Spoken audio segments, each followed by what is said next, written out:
Today is a very good day.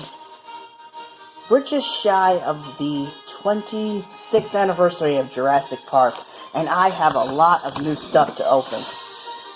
Got a cool eagle knife right here. It's more for show, but I could use it on this. This call for that music again, by the way. Just hoping I don't get copyright strike for it.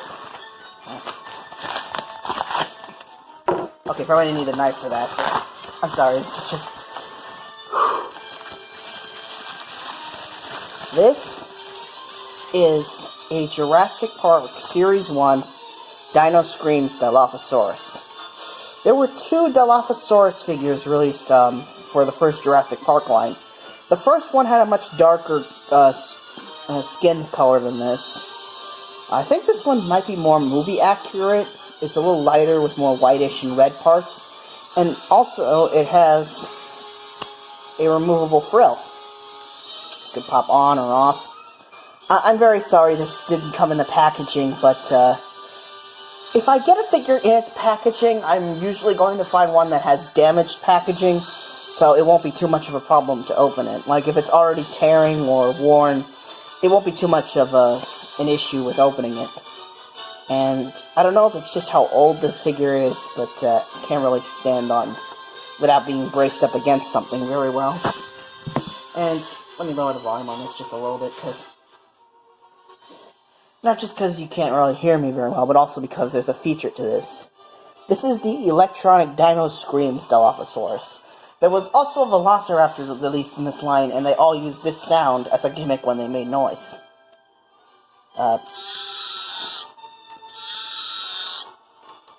Yeah, not very movie accurate, but I think that's because originally Kenner, when they were making a lot of the Series 1 and even Series 2 Jurassic Park toys, they only had the storyboards and the script and concept pre-production art to work off of when it came to designing dinosaur toys.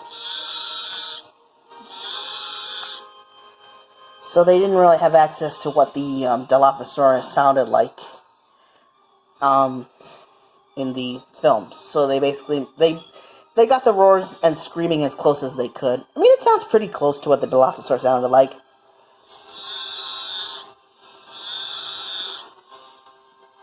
I mean, if it was 100% screen accurate, it would be more like a sound.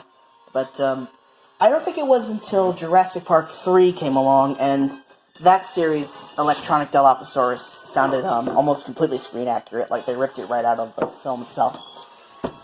Now, we have here, flash forwarding from 1993 to 1997.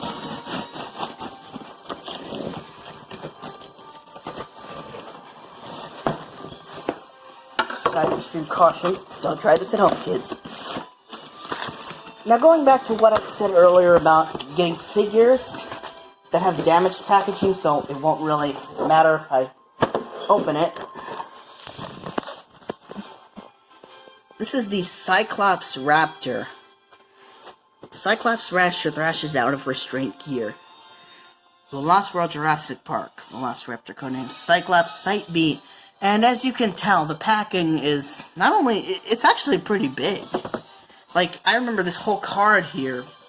You had, like, rows and rows of these, just like today, or in some cases like today, just hanging up on the racks at Toys R Us. And I still remember to this day going there and seeing them all hanging up on hooks, or if they were in a box, they were on the shelves below. And the thing is, sometimes, what happened was, it was up top. I cannot find image of this for the life of me, because it's such a small detail about Toys R Us history, but the store pictures would use, like, this picture of, I guess it was like a jungle, treetops, or maybe it was supposed to be open fields, and at one end of the display image along the baseboard, it was like a baseboard thing, kind of thing. It had, like, that T-Rex head right there, just sort of poking out and roaring at you.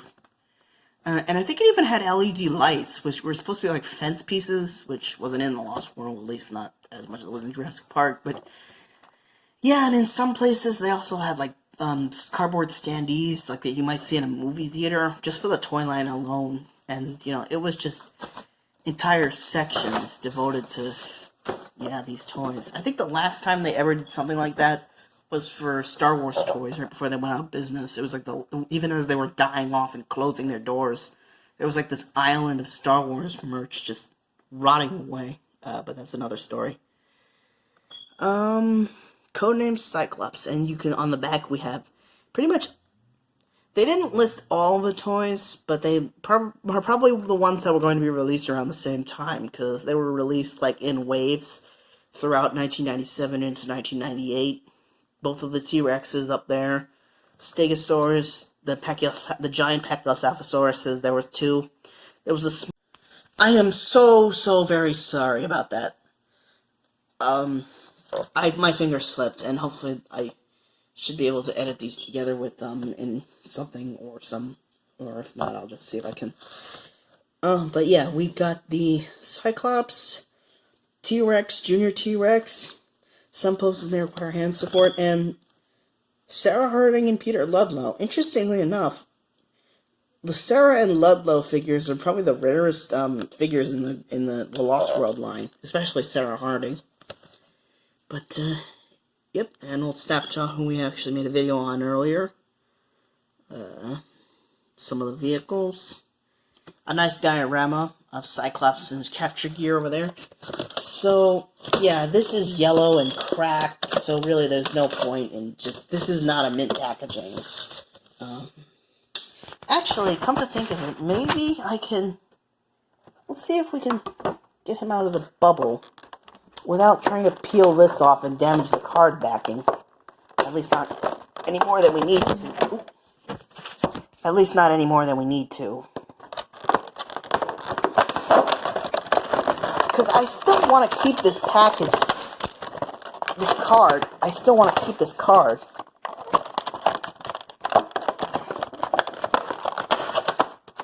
There we go. Probably pop them right back in. So exposure to air has given it kind of that musty sort of smell that plastic over time gets, especially if it's been stored in a house. So how this capture gear works is you're supposed to put this piece like a bridle or girdle riding, or I'm not sure how to pronounce it, and it's supposed to go around the leg. I don't know if it was this flexible back in the day. It might have been stiffer, and it's just gotten weak over time. Or maybe it goes... No. It's gotta go like that. Like a muzzle. Bite down on it. It'd be easier if the... there we go. That's how it goes. And this goes on the hip, maybe? Yeah, it's not very good capture gear. Doesn't even work as like a leash, maybe. Trying to get it to move along. It probably should have come with like chains on its hand and some better feet restraints. But we'll probably get a chance to see those in a minute. And it just kind of thrashes around, and it can obviously snap it from the... But then again, it doesn't really hold on. The leg capture gear doesn't hold on very well anyway. So, yeah, gear on this could have been a little better. But this is still a very nice raptor. Its name, Cyclops, comes from the fact that this eye here is, like, scratched out and blind. And this raptor is more snake-like than a lot of the other JP raptors. Its body is a little more slender, and it looks almost like it's a snake with legs and arms. The tail, some might say this is because of the way it was packaged, but I think what they were going for is that it's meant to have, like, a broken sort of tail that didn't grow back right or heal. The bones didn't heal right because it was wild, and there's a lot of scratches on its back. So this is probably like an old or an outcast raptor that doesn't like have a pack anymore, and it's a lone raptor. And the color scheming doesn't look very conventional. It looks more like a forest color scheme, the darker green and white, or like an alpine raptor, as opposed to the brownish tiger or jungle raptor, which I think probably works with when you consider that Lost World was filmed in the redwoods of Northern California, the same place where they filmed Return of the Jedi. And it was more of a forest as opposed to a tropical jungle film for the most part. And now we move on to the main attraction. Actually, there's some more stuff that I was thinking of making them their own videos, but we got a lot of stuff here to work with for today. Came in a big box, and we'll probably see why in a second as I work my magic. This knife wasn't really meant for anything, it was more for display, but I'm pretty sure it can cut tape. So I don't put an eye out with this. No. I said as soon as I finished a raptor that lost an eye.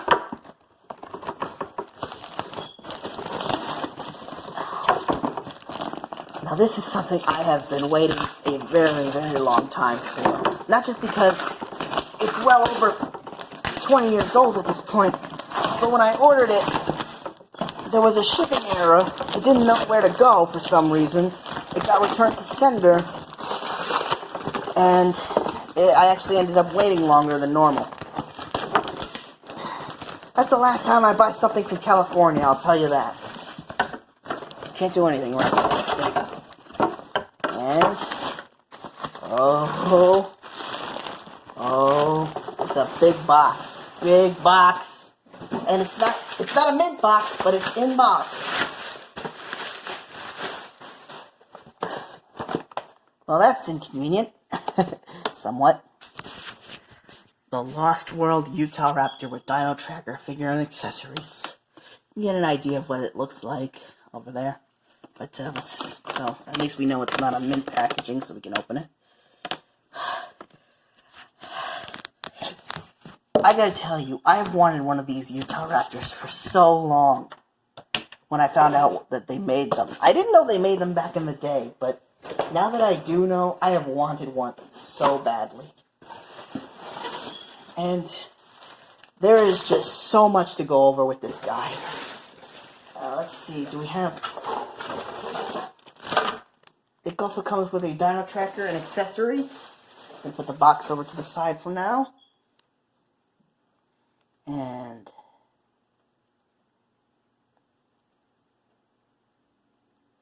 Give me a sec. Hold on, just trying to... Okay, so... The capture gear and Dino Tracker is actually a repaint from the Series 2 Jurassic Park line.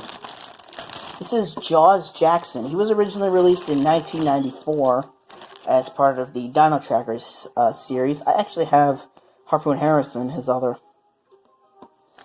The one thing I don't like about this set is it comes with a figure that came with what is essentially a big bear trap.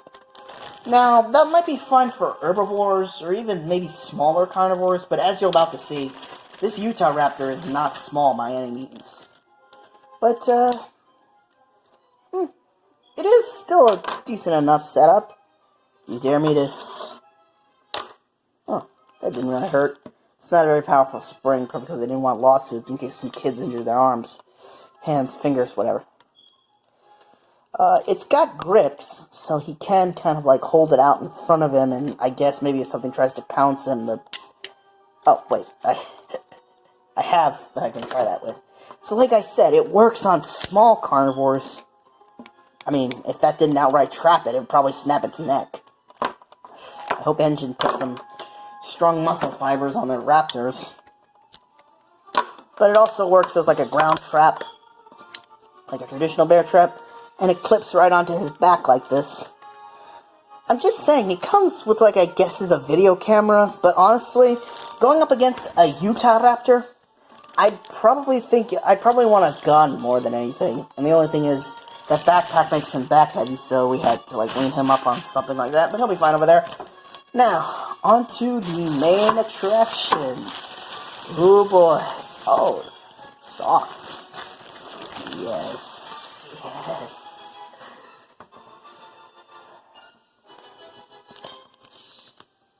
This is a Utah Raptor. Before the Indoraptor of the Fallen Kingdom.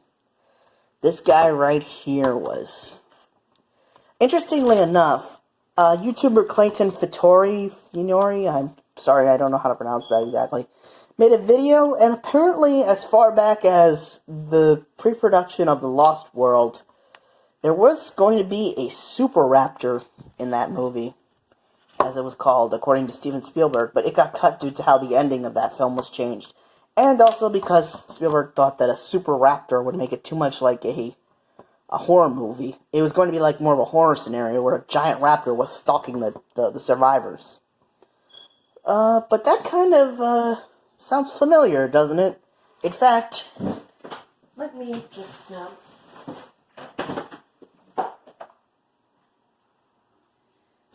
I don't have Snapchat. He's away for reasons. But I have here, for size comparison, the Indoraptor. And I'd say they're roughly the same size. One of the major differences is that the Indoraptor is hard plastic, whereas the Utahraptor over here is... His legs are hard plastic, and his arms. But it's like most of his body is a very soft rubber feel that a lot of the bigger dinosaur figures had. And I think you can kind of move the jaw by squeezing the neck, which was a feature on the young T-Rex figure. But, and the tail, I think it's supposed to crook like that, but,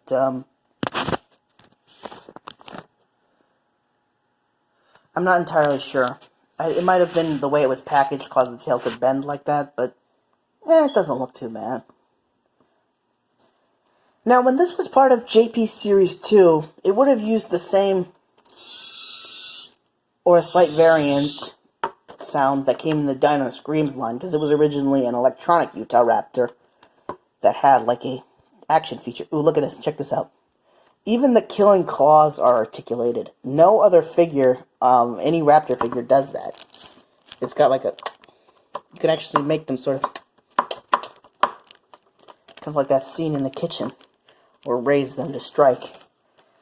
And originally, it had electronics in it. You can actually see here, this is where the battery compartment was. It kind of feels like there might still be electronics in there. But they just removed, like, the speaker and the feature itself.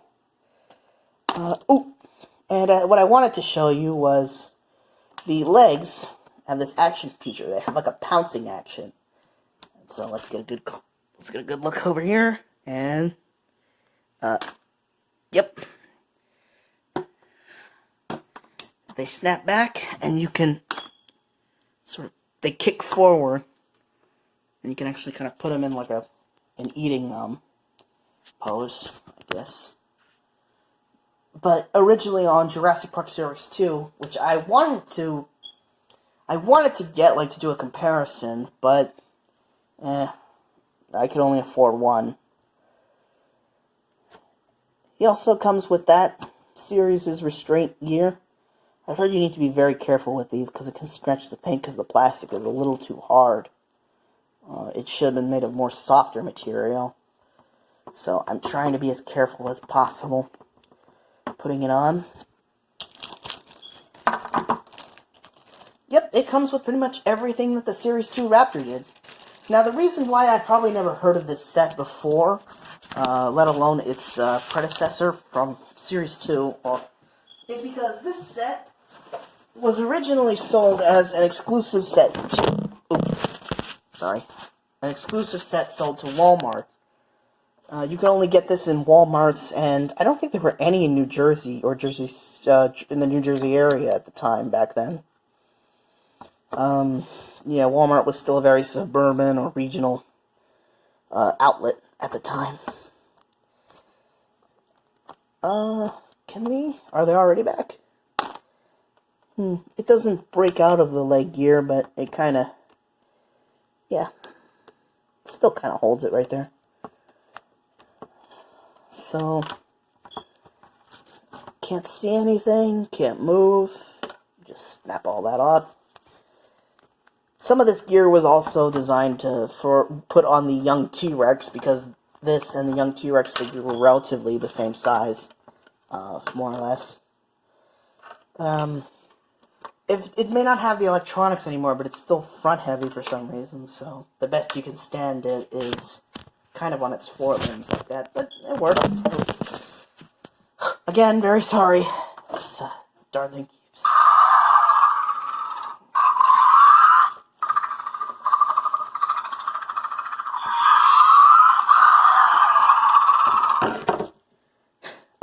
Okay, I just had to, I had to do that. Because, you know, they're about the same size, and, I mean, it even has kind of like the original, electronic feature.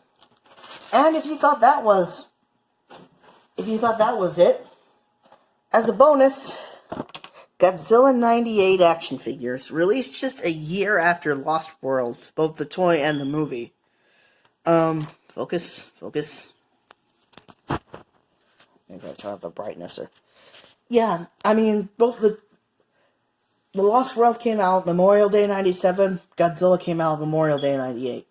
And there wasn't too much competition toy-wise, especially since there was a year between the two. I think most of the Lost World lines were either off the shelves, or they were replaced by the Chaos Effect line, which was also the last Kenner made toy line. But we have here Animal, who was played by Hank Azaria.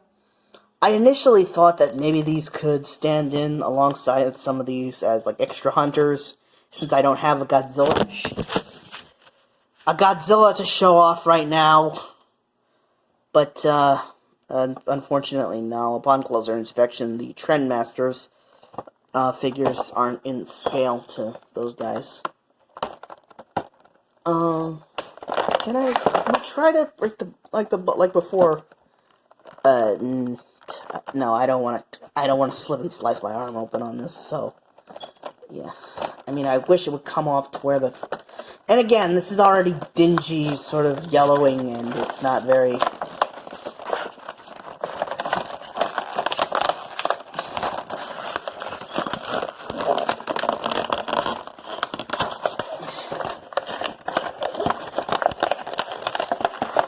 I'm going to try.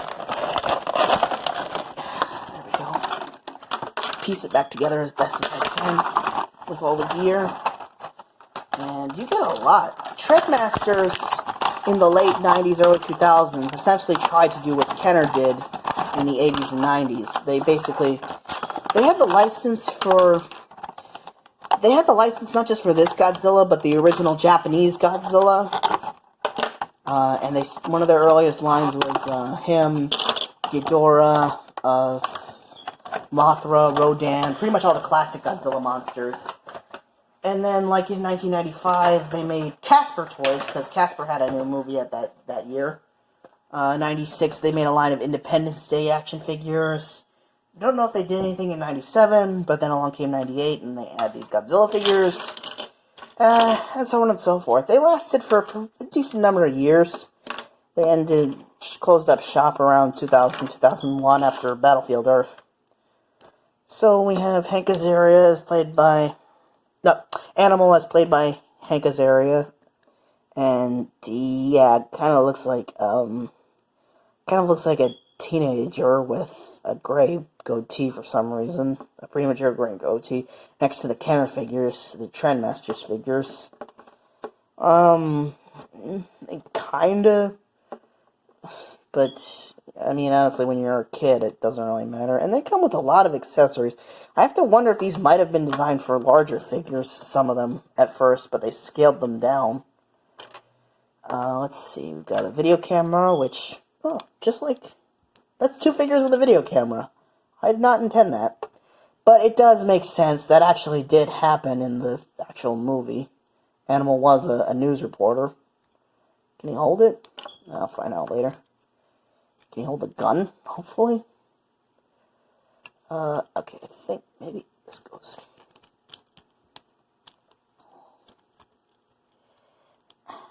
I'm not going to try to waste too much time trying. Oh, there we go. Kind of looks like a street sweeper shotgun, which, if you don't know, is... I'm not going to go into too much detail. And comes with some... I guess that's the right missile. And let's just see if it works on a Utahraptor. It was designed to stop a baby Godzilla. At least a baby, but... which is the... Where's the... I hope I didn't just put this in here and it's... Is it the scope thing at the top? Yep, there we go. And because he's going up against Godzilla, he came with like this little mortar, or this little missile launcher, like a mounted missile launcher. Could mount it like that. Kind of overkill, but hey, it is a Utah Raptor. It is pretty big. So yeah, Trendmaster's Godzilla figures, you get a lot of accessories.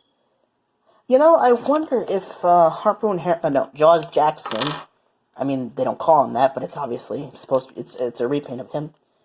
Huh. Jaws Jackson does get a gun. Kinda. There we go. It fits. Actually, looks like I said. It looks like a shotgun with a drum barrel. So a drum magazine. So it actually kind of works on him. Does it make him? Does it balance out with having this big bag on his back? I don't think so. He's still pretty back heavy, unfortunately. Oops. Okay, now moving on. One more thing. We have another Godzilla 98 figure. Packaging won't have to be as damaged. The combat cannon, twin firing combat cannon with Philippe. Yeah, they had pretty much vehicles, much like Lost World. They had vehicles, they had playsets, they had Godzilla figures, they had baby Godzillas. There were battle bikes, Hunter Humvees, Hornet strike jets, an Apache. It's why I really wanted to hopefully have them blend in with Lost World figures. They could have as extra dino hunters or trackers. But, yeah, unfortunately the scale doesn't match. And again, this is not new in package. The owner just had this since they were a kid. They kept it in the box. Okay, so... Oop. The combat cannon is essentially based off of the mounted anti-aircraft guns. A lot of this is basically repurposed military stuff. I have to wonder from what movie or what line Trendmasters did that had a lot of military stuff. And it snaps together mostly pretty easily.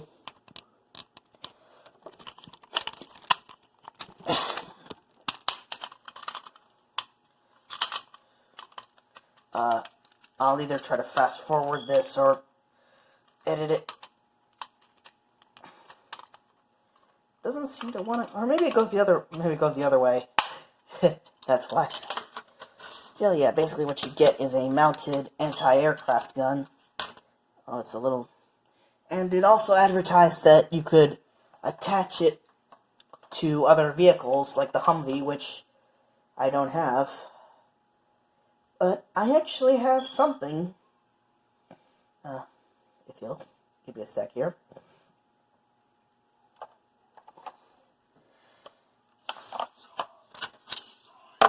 Oh yeah, I'm so bad. I'm mixing Godzilla 98 with Jurassic Park. Ooh. Well, it doesn't work exactly like it's supposed to on the ground like that, but...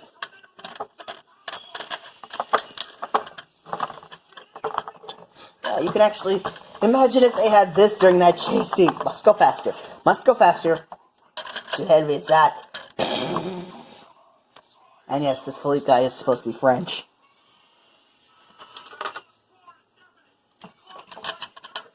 Okay, so we've got double-barrel firing combat cannon, 2 missiles.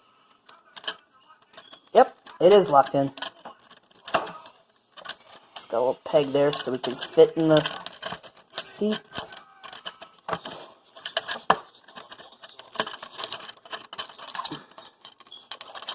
Boots stuck, it won't.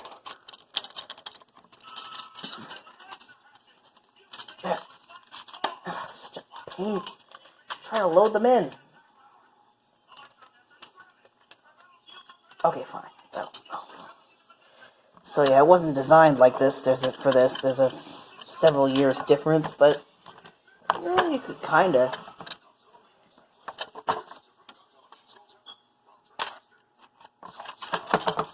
Huh.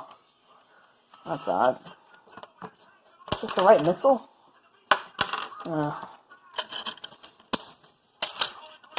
So yeah, there we go, when it's on the ground like it's supposed to be. And he comes with 2 of small guns, as opposed to the... I doubt these are going to be much help against the Godzilla, but I guess it was meant to go with the hatchling, the baby Godzillas in the movie. Can Animal borrow this? Yep. Can fit them out with and they have less articulation than, say, a Kenner figure. Legs, arms. Actually, no. They have some more, or about the same. About the same. So he can borrow that, whatever it is. Can he borrow the? Yes, but it looks a little dinky in the hands of a Kenner figure.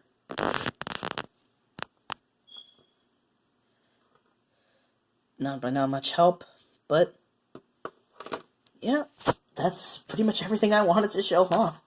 Hope you all enjoyed. Hope the camera angling was not too terrible. I'm